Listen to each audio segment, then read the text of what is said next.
Welcome back to Hemp Barons, Jeremy Klettke and Christian Gray. It's wonderful to have you back. Thanks, Joy. Glad to be here. So great to have you. As a reminder, folks, and please do check out our last episode with Jeremy and Christian. It was a fantastic one where we really got into the vision and dream and promise of hemp from an environmental and even spiritual perspective. And that was episode 94 on Hemp Barons. And today we welcome back Jeremy Klettke, CEO and president of Davis Farms, and Christian Gray, partner at Agros Ventures. And of course, that's the tip of the iceberg about what both of these dynamo advocates and real pioneers in the hemp industry do for these emerging industries and this versatile, valuable crop. Today, gentlemen, we're talking about genetics, a particular area of skill, expertise, and of course, what you do in commerce and so much of how you educate and contribute to farmers and to successful cultivation of this crop. If we could, let's start out just with sort of the standard agricultural seed processes and methods, a lesson, if you will, for the listeners on what seems like, gee, it must be such a simple thing. You buy a seed and you stick it in the ground. Not so simple, quite complex, whether it's a strawberry or a tomato or whether it's a hemp. So, Christian, would you start us off here and then we'll hear from Jeremy?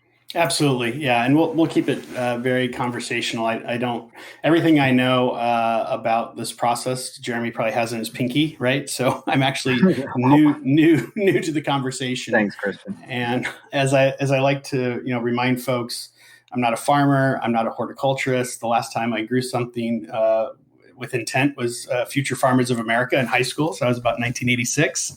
So the reemergence of hemp as a commercial crop in the United States post-Farm Bill really is an emerging market. Genetics are obviously key to the success of the crop. And there are a bunch of standard processes and regulations and organizations. I like to call it alphabet soup. We can talk about that in a few minutes. That apply to all different types of seeds and inputs for other crops.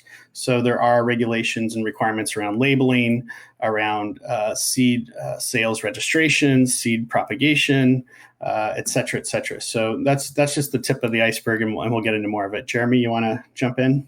Sure, absolutely. I mean, just to cap on what Christian is saying right there, we have a situation where we have, like you said, seed licensing requirements for all the seed sellers. We have seed labeling requirements for all the seed sellers, and we have seed certification requirements for all the seed sellers. And these are things I think all the farmers should be pretty in tune with. The primary one being right now in the States is an agricultural seed label. When you talk, Joy, about outside of hemp industry and standard agricultural practices, there is certainly a model of the type of labeling that we should see. And up to now, it really hasn't been as prevalent in the hemp industry as it needs to be. Fortunately, I think the departments of ag are starting to force the seed providers to toe the line. But absolutely, these guys, if they look at a legal seed label has pretty much all the stuff except for the certifying body, the certification body, if they're AOSCA or OECD, which we can talk about in a minute. So the label is a good thing for a farmer to know about. And just to kind of direct farmers toward resources, that's a big part of, I think, our conversation today is helping educate folks on things that are standard in other crops and commodities. So if folks want to go up to the U.S. Department of Agriculture website, search seed labeling requirements or rules and regulations, there's a lot of very good information about what should be on a label and why it's there. There's also a PDF provided by the Natural Resources Conservation Service and Plant Materials Program.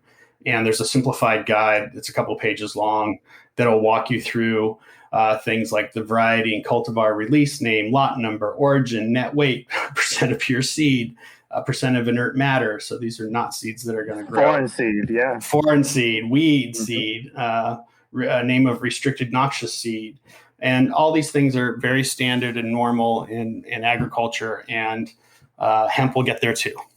And I wanted to quickly mention that, of course, like most things in these wonderful United States of America, we've got the federal regulations and state regulations. So states also have their own labeling requirements and sub-regulations as well. So just throwing that out there. And so from whatever state you're in or whatever state you're interested in, just as you would search USDA and those great search terms and get the treasure trove of an education, which is fantastic, do the same thing with your state Department of Ag as well in those same search terms. You bet, Joy. This is all about standardization, which is what we're looking for right now. And you just bring up, we're all grinning here because we know as hemp people that, the outside of our hemp industry, the ag seed is all standardized, right? So these labels are all they need. Then you step into the hemp industry, and every state ag department has their own seed acquisition protocols, their own requirements. So it is really important that everybody knows to contact their state Department of Ag, no matter what they're looking at for the federal requirements. Yeah, a couple things to watch out for, and I know Jeremy and I have both seen this up close and personal, and just kind of a reality check, right? It's an emerging market. It's a reemergence of a crop that was quite successful in prior days.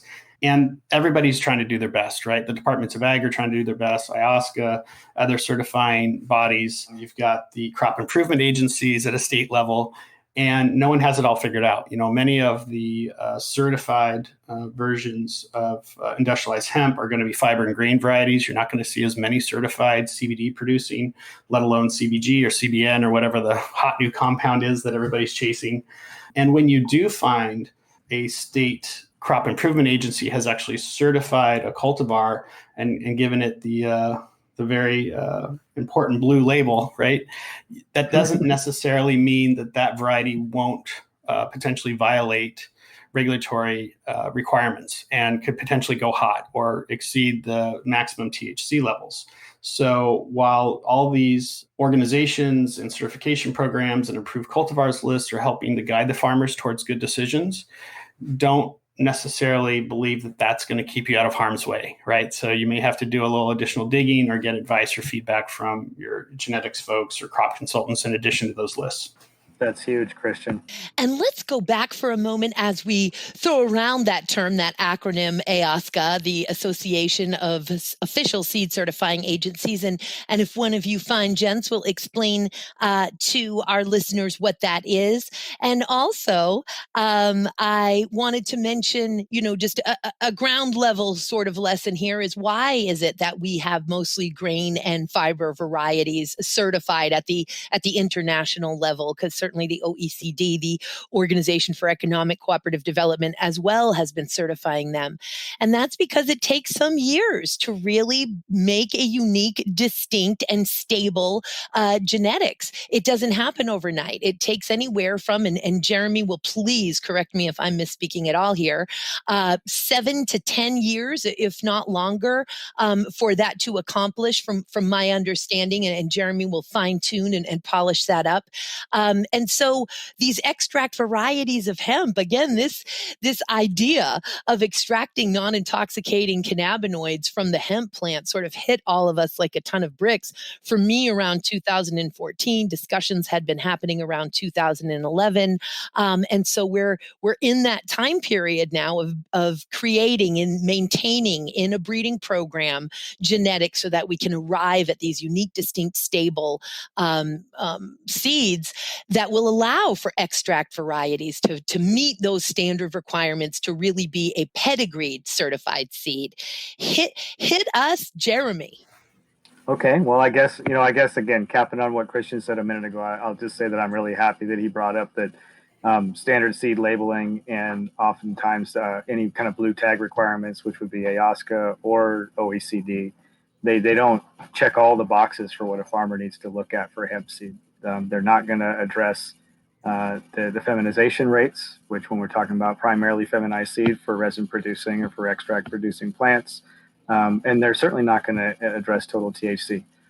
So those, until we get those incorporated, and I would love to see those incorporated into those certifying agencies. I think that would be the responsible thing to do, but it's a new layer. It's an absolutely new layer for these guys. So I don't expect them to figure it out in a split second and have it all dialed in. But you're absolutely right, Joy. The reason that we don't have a ton of certified varieties on the market internationally is because we didn't have the resin producing plants until recently. And we've had the benefit of these programs for certification for industrial varieties since the early 90s.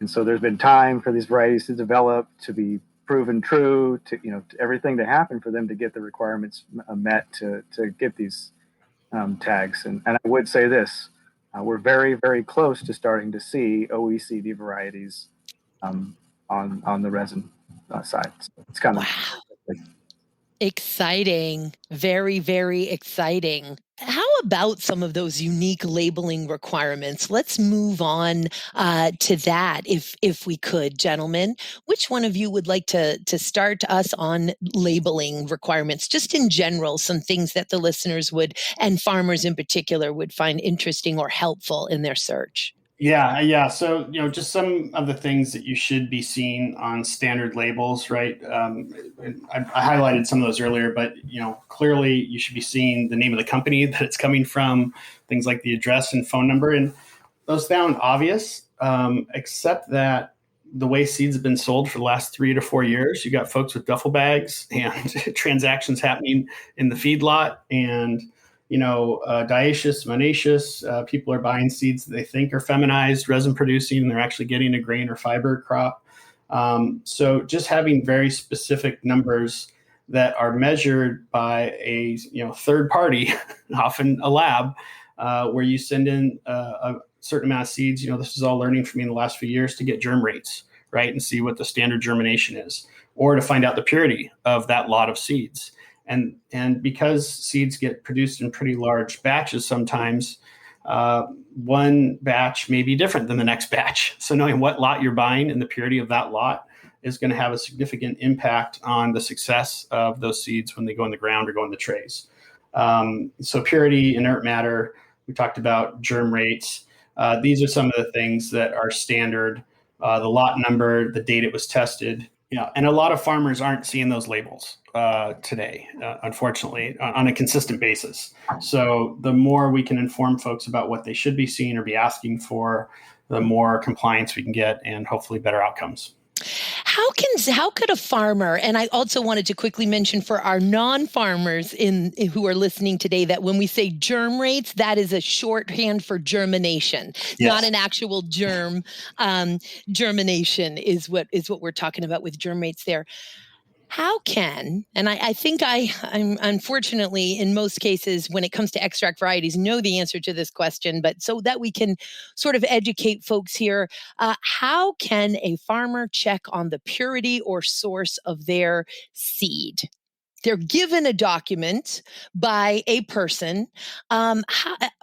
How could they possibly go over that person to confirm the document, the information on the document that they're being presented with? Is there sometimes something that they can do, always something that they can do? What would you advise? Well, I love that question, and Christian and I will have exactly the same answer for you. And this frustrates, I think, a lot of providers, and that's that the laboratory will be on the seed label. So you call the laboratory, it has a testing number on it. You call that testing number, and those things should all, match. So in our case, it's Oregon State University, AOSA lab, and all the purity and germination is done there. And I encourage, it's a point of pride for us. So I encourage any farmer that's working with us the first time, don't take my word for it. It's the same with the university trials that we're doing to back the analytics, look at the objective data. So please call, and the same goes for the COAs, which aren't on the darn seed label. And hopefully someday we get there with resin producing, with extract producing plants. But for now, definitely verify, validate, check it all out. It's all part of doing the due diligence. And, it's so important. The farmers are our heroes here. Without those seeds going into the ground and being successfully harvested and then transported to a processor, we don't have an hemp industry, not in extract, not in grain, not in fiber, those trillion-dollar industries that will, of course, have such an effect on planetary healing and on creating superior products in all of these industrial markets, whether paper, textile, textile, fuel, building materials, biocomposites. So they're really our heroes and our heroines here. And we often saw in the last few years these unsuccessful harvests, which could be traced right back to the magic beans that fraudulent or unscrupulous seed sellers were getting out there and telling these poor farmers, this is a 98% germination rate. These are 99% feminized seeds. You're going to get 17%, cannabidiol, CBD out of this crop.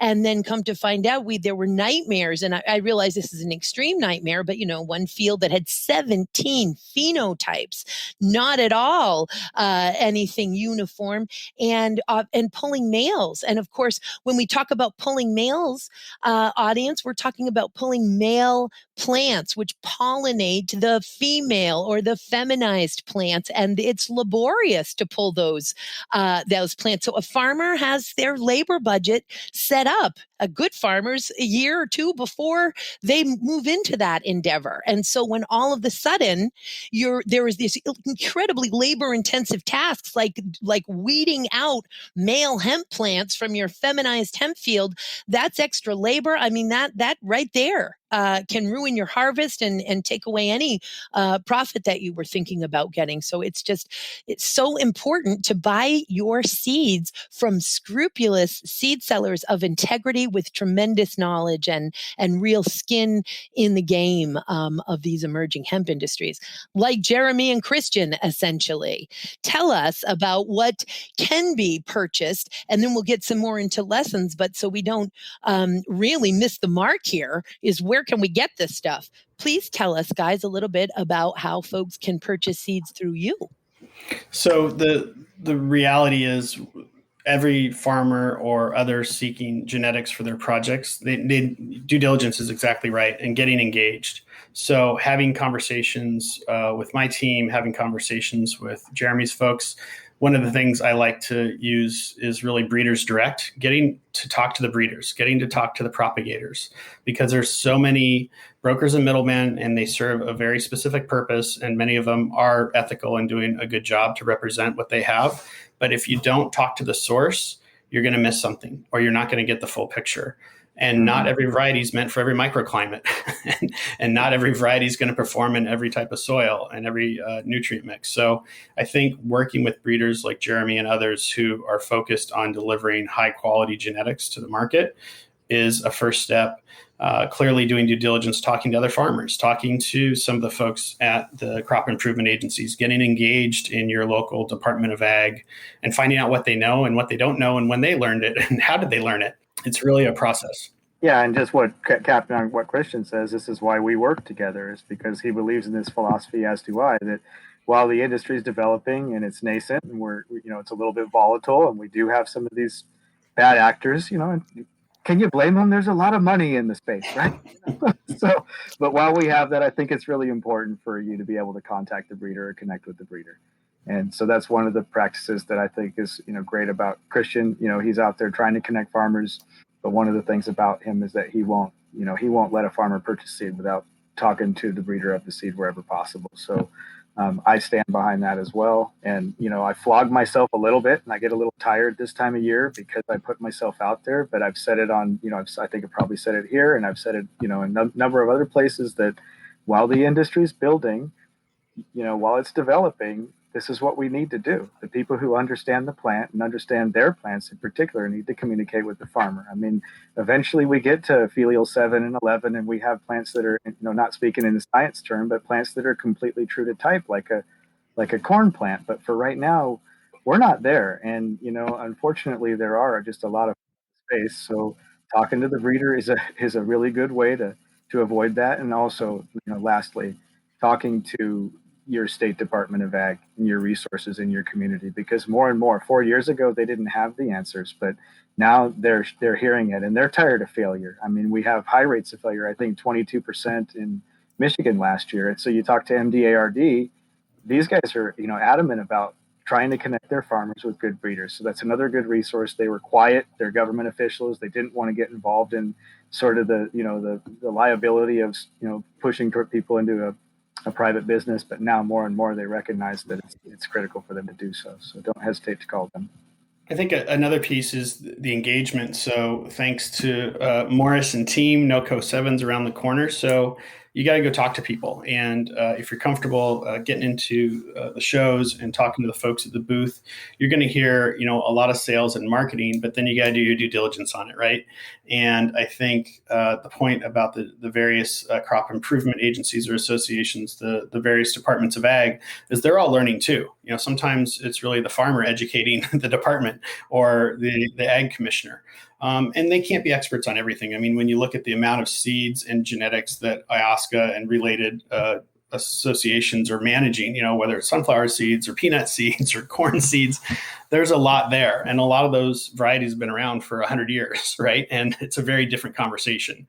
Where we are with hemp today and where we're headed is towards standardization. It's coming. We know it's around the corner, but we're not there yet. And so we need to continue to do due diligence, continue to work together as an industry and support each other with this education. Another great resource, and this is probably an area of I imagine, both pride and significant differentiation for someone like Jeremy, and there's others out there for sure, that have taken the time and energy to engage and support field trials and variety trials at various universities. And I got to tell you, for the first time in my life, I spent an hour and a half or 2 hours reading a variety trial on a recent road trip. And it was one of the most densely packed technical documents I've read in quite a long time.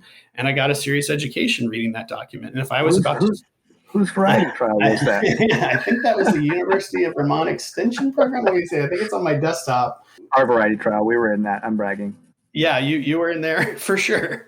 And just if I was about to spend $10,000 or $100,000 on genetics, I might want to read a few of those. Yes. Right. When you think about the serious investment that someone's making, relying on a fancy website or somebody's, Instagram account for decision making may not be where you want to stop. That's all I'm saying.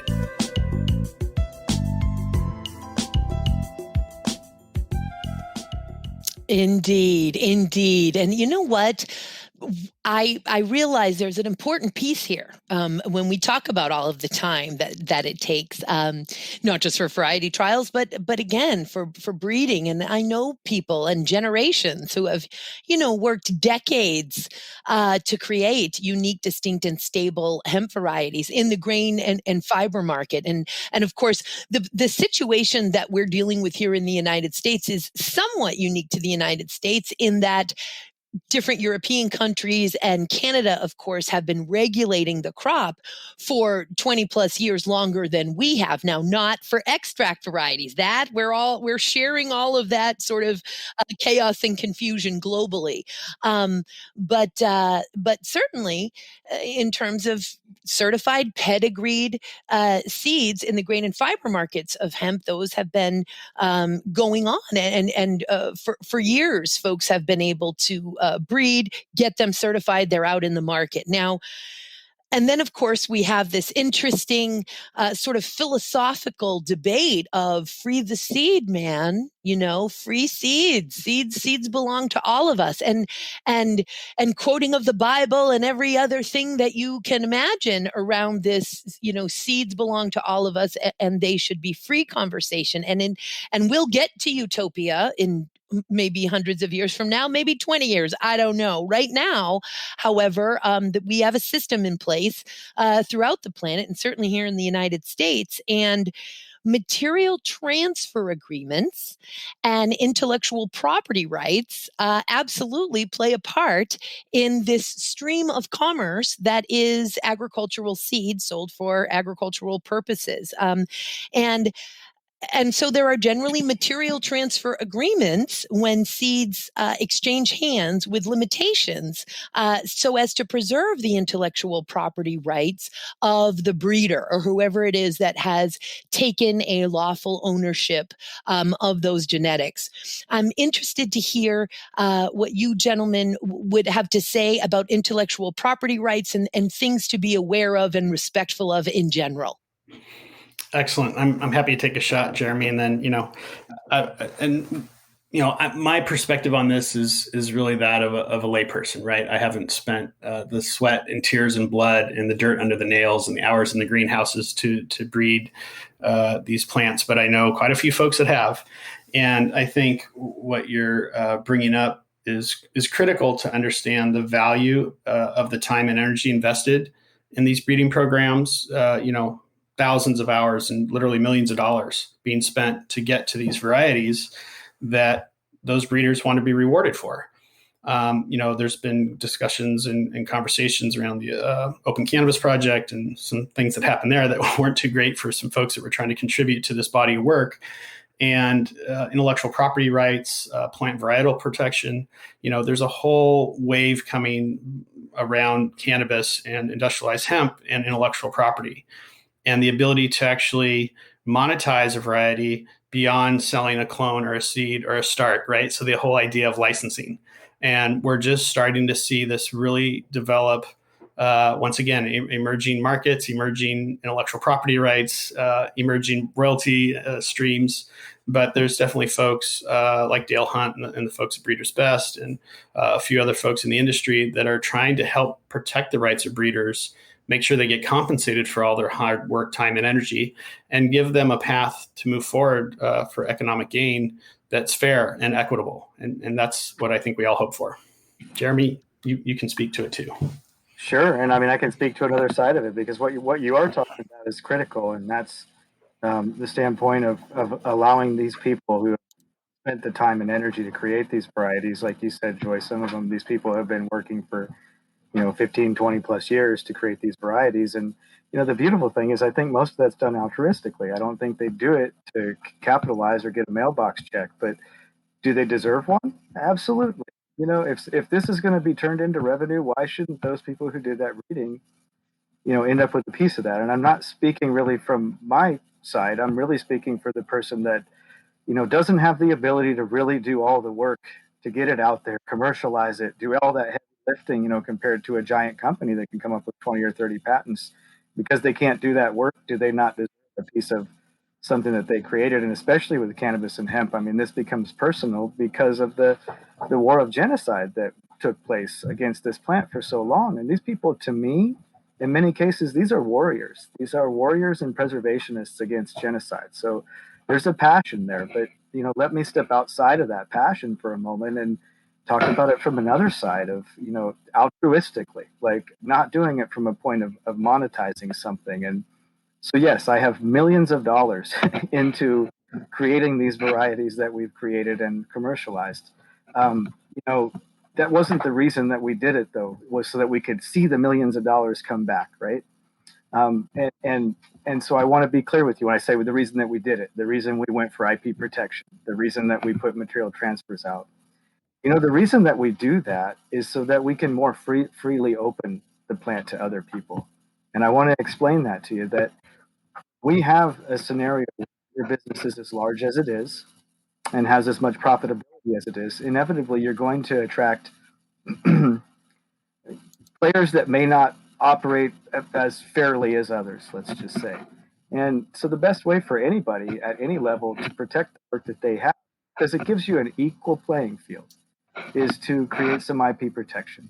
And so rather from a position of, hey, listen, we're putting material transfers out and we're putting patents that we can own this and monetize it, it's the opposite with me, Joy. And I would really like people to understand that. The reason that we do this is so that we can freely open the germplasm for development. We're in a position right now where this plant needs to be discovered. Needs to be researched. We have so much discovery to make. For you and I, Joy, and I'm not excluding you, Christian, because your passion is equal to or greater than anyone in this space, but for you and I, Joy, who have been doing this for so long, this is an incredible moment in history, and we would really like to see it roll out appropriately. And in order to do that, we have to, in my humble opinion, create some sort of a pathway for IP protection in order to just be able to freely give that out. Otherwise, somebody, if it's open source, is going to grab a hold of it and capitalize and monetize on it. So really, for me, it is the best pathway. And it took me a long time to get comfortable with that, Joy, because coming from a place of equity, working with this plant teaches you that, you create balance by just freely giving, and then the universe provides freely back to you, right? So it takes a minute to actually decide that, wait, tell me I have to slow that down and work on some protection in order to be able to freely give that. But that's what I want people to understand is I think most of the people in the hemp and cannabis space that are patenting or looking at IP protection, they're little guys in a big game. And they're just trying to be able to freely offer that, at least in our case, 100%. And if you look behind the curtain on us, you're going to see a massive amount of research programs going on around the world with shared data agreements just to move this all forward. I mean, and Christian knows that more than most people, but we're working, literally with some of the top research institutions around the planet to move this plant forward. Just got results back on 74 cannabinoids alone for our varieties. This is how we learn. And guess what? We can't learn if we can't open up this germplasm freely. And we can't open it up freely because it's worth money unless we protect it, right? So it's just the reality of responsible stewardship, self-care. What would happen if we lost the ability for Jeremy and Christian to move forward with this work? Epic pioneer, warrior, hero, educators, liberators of the plant that you are, because you didn't protect, and then somebody else obviously is going to come in and grab those genetics. And one piece before we move on to I want to make sure we hit seed production and seed sales registration. But one more piece on this intellectual property rights, and it's one that we didn't really get to, just for the listeners who are sort of on the 101 lesson here, and that is your basic rule is you can't replant the seed, guys. You've got to go back for a number of reasons. If you're planting certified seed, you must go back to the actual certified seed each year. But also, you don't own those seeds to replant that were produced from your certified seeds that you purchased with a material transfer agreement. Could you elaborate on what I just said, gentlemen? So the material transfer agreement, or MTA, is standard language in almost every seed purchase agreement I've been involved in. It specifies what the buyer of those seeds can do with those seeds, and it also limits or restricts what they can do. I was reviewing several of them today, talking with somebody that had not yet crafted an MTA for their genetics. And they were interested to learn that they could actually have rights to go audit, a farm or a project in order to make sure that the seeds were being used properly. Some type of seeds are produced accidentally, or there's something that happens on the farm where seeds are generated from a crop. Clearly, those could be used, and the terms of the MTA will tell you if you have the rights to reuse those. Sometimes seed producers have buyback programs, and they'll actually buy those seeds back from the farmer to have a fair exchange around that. So read your seed purchase agreements. If you need advice from a professional, take a look closely at what you're agreeing to. And I guess the bottom line is fair exchange. Amen. Amen to that. What a great way to close that subject, brother. Let's get into seed production and seed sales registration. Which one of you gentlemen would like to start us off with that one? I'll let Jeremy go ahead and run with seed production. I'll just say with seed sales registration, it was a steep learning curve for myself and some of the folks that were involved in compliance with a number of the seed producers I worked with, where they needed to register to be a seed producer and what jurisdictions required it. And, every state's a little different. So what's happening in Arizona may not be the same thing that's happening in North Carolina. And once you have your seed sales registration, what does that give you the right to do? So once again, many compliance and regulatory requirements and frameworks are out there pre-existing. Many are being adopted and adapted to hemp. And, if you're in the seed game, you need to know your regs and you need to be in compliance in order to play by the rules and have a level playing field for that matter. Maybe you want to speak to some of that and what you had to go through, Jeremy. Yeah, I mean, I'll just cap that as on the certification side, that I think a lot of people don't understand that, you have to have a seed seller's registration in pretty much every state that you want to sell seed in. And I think, I don't know how many seed providers out there actually we hold, including our state licenses for production and growing. We hold 48 different licenses that all need to be renewed annually. so that we can sell seed in the United States alone. So I think that's an important one when we talk about certification, is making sure that these, guys all understand that not only do they have a responsibility to be registered in the state that they're producing the seed in, but they have a responsibility to be registered in the state that they're, and again, following all of these protocols. These are all set in place in standard agriculture for protections. We haven't even touched on the real protection as far as like why these seed labels were created and why they have inert matter, foreign matter, all that. Well, we don't want Oregon to be spreading verticillium wilt to, Minnesota, right? So seed-borne pathogens, illnesses. We don't want, spotted knapweed getting from X place to X place, right? So this is why these things are in place, So I'm hopeful that someday we get to the point where that really starts to be cemented in everyone's mind. But moving on to seed production. So again, licensure, make sure that you got your guy's got a license in your state. If he's a seed producer in Oregon and you're in Florida, he better have a seed producer's license in Oregon and he better have a seed seller's license in Florida. But seed production, high level view, and then please guys, if there's more, because you both know me well enough to know this is my wheelhouse. But I guess what I'd say is, from a farmer standpoint, or from even the guy who's looking to get into seed production, with hemp and cannabis in particular, if you're not extremely proficient at growing the plant, if you haven't gotten to a place where growing the plant is non-issue for you, where time after time, your SOPs deliver you perfect, flawless plants at the end, mature plants at the end of the cycle, then you have no business getting into seed, because it's a stepping stone. And once you can proficiently produce the plant, then you can promise a seed to a farmer that's going to deliver on what they need. And I really mean that essentially what happens with this plant is you have a plant that in the spring it comes to life, in the fall it dies in its natural life cycle. So the process of the plant maturing is also the process of the plant dying and senescing, right?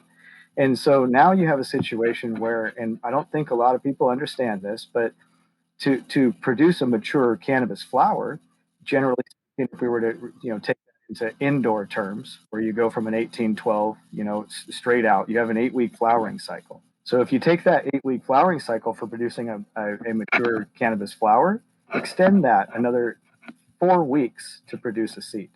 So now you have a 12-week flowering cycle to produce a mature seed, when you have a plant that's already fighting and senescing and wanting to die at 8 weeks, right? You get what I'm saying? In order to produce mature seed, you better know what you're doing with the plant. So therein, I think that the wisdom there is, it makes a good hemp seed producer very rare, in that you have to have proficiently grown the plant for a very long time before you can allow her to become pregnant and take her to full fruition without losing her. So that's the bottom line. So if you got a guy who says, well, I've been in agriculture for 25 years and I was a seed producer doing X, Y, and Z. I did wheat and soy and corn.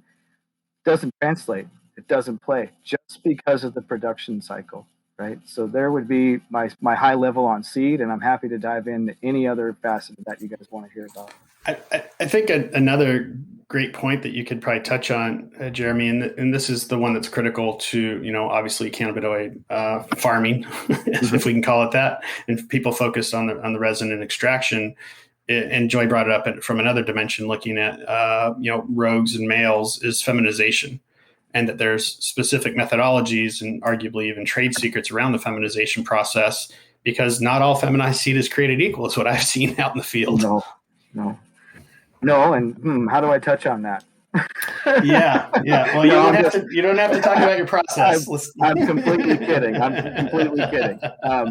No, and none of this is really that proprietary. I think the only reason that we would not want some people to have the technology is that they'll just abuse it, and they won't treat the plant correctly with it, and they'll not do it at a scale or with a level of proficiency that needs to be done with. So, but other than that, really, we apply a stressing agent to the plant to encourage it to create XX pollen, basically, is the result. And so it's important that people know that when you talk about these manipulations, I think a lot of people get the misconception that we're like manipulating the plant that has the seed to make the seed. No, the stressors never touch the plant that makes the seed. It's just we've manipulated the plant to make the pollen only become male pollen. And what I would say that's really important is we have a plant that has hermaphroditic potential.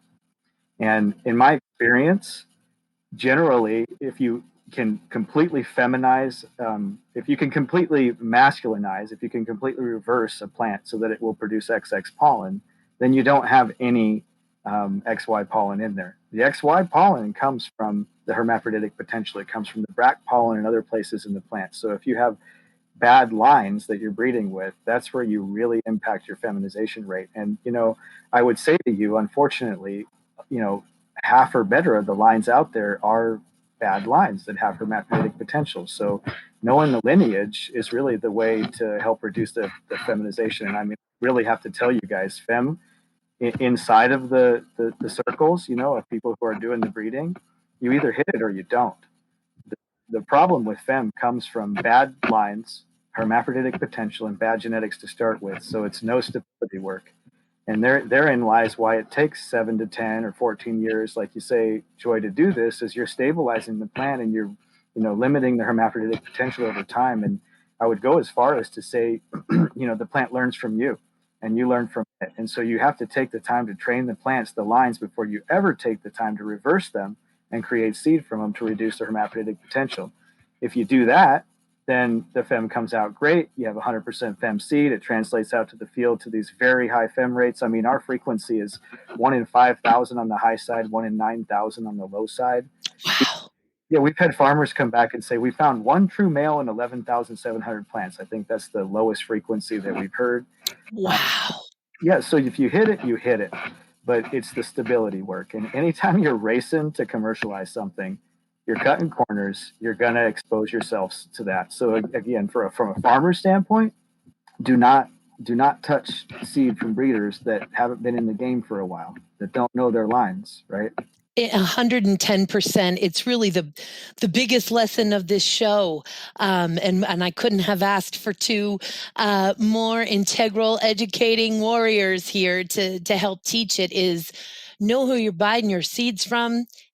Those seeds have to be right when they go into the ground. It is the only way to success, and we want our farmers to have successful experiences. Our farmers are the ones chopping the wood and carrying the water for the trillion-dollar industries that are emerging in this country and throughout the world. And it's everything. It starts with field selection and then the seed. And so folks, before I sort of say how we will be able to find out how to connect with you, I want to make sure, Jeremy and Christian, is there anything that I haven't asked, I'll start with Christian, but I want to ask each of you anything I haven't asked or something really important that you want to make sure you communicate to our listeners today before we part. I think it's just reinforcing people need to do their own homework and they need to dig a little deeper and making big decisions. Take the time to talk to the folks, get to the breeder. It's not always easy. They're busy. they're running their daily operations and they can't always spend 2 hours on the phone with everyone that wants to know more about the seeds. But real breeders show up is what I would say. Real breeders show up. Amen. I'm put that on a t-shirt, people, a hemp t-shirt. That's a good one, Christian. And Jeremy, before you share your final thoughts on that, let me just ask you one question, an important one that I didn't ask first, and that is, when should farmers start looking and preparing for seeds for their next season? What's the timing on that, brother? The earlier the better. I'm going to just tell you the truth, and that's that the seed that you see being flogged on the market in June, there's a reason it's being flogged on the market. We're a boutique, a craft producer. We produce a set amount of acres of seed in the season, and our goal is to sell all of that seed. The earlier in the season that it's gone, the better for us. And it's not that we don't want farmers to get our seed, but I would certainly say a lot of seed on the market, but the best seed goes away by April, May. And how long, generally speaking, does a hemp seed remain viable? So if it's stored well, a hemp seed can remain viable for several years. Viability will be reduced, right? So if you take it on a lot percentage basis, but if you store seed well, it can be very safe for 5 to 7 years. You know, we're germinating seeds for preservation work that are 30 plus years old. So you can get viable. And there's a different school of thought too among a lot of farmers. We have farmers that are traditional farmers that don't want this year's seed. They actually want last year's seed. So, and then there's a whole set of farmers that see the opposite. So, I would just point that out that, smart farmers know that seed viability, depending on the quality of the seed, it just doesn't wane, doesn't dissipate. Fascinating, and storage being so important. And by the way, be checking on that as part of your due diligence. These are 5 years old, but they're great. They've been stored in a no window 500 degree during the hot summer day room for 5 years, but sure, they're still viable. And so Jeremy, for your closing, brother, anything that I haven't asked or something important you want to make sure the listeners or the farmers know? No, not at all, Joy. You do an awesome job. Are you kidding me? You did a great job of covering all the bases, and I think you say it so well that, we're here to help farmers. They're the backbone. Agriculturists are the backbone of everything.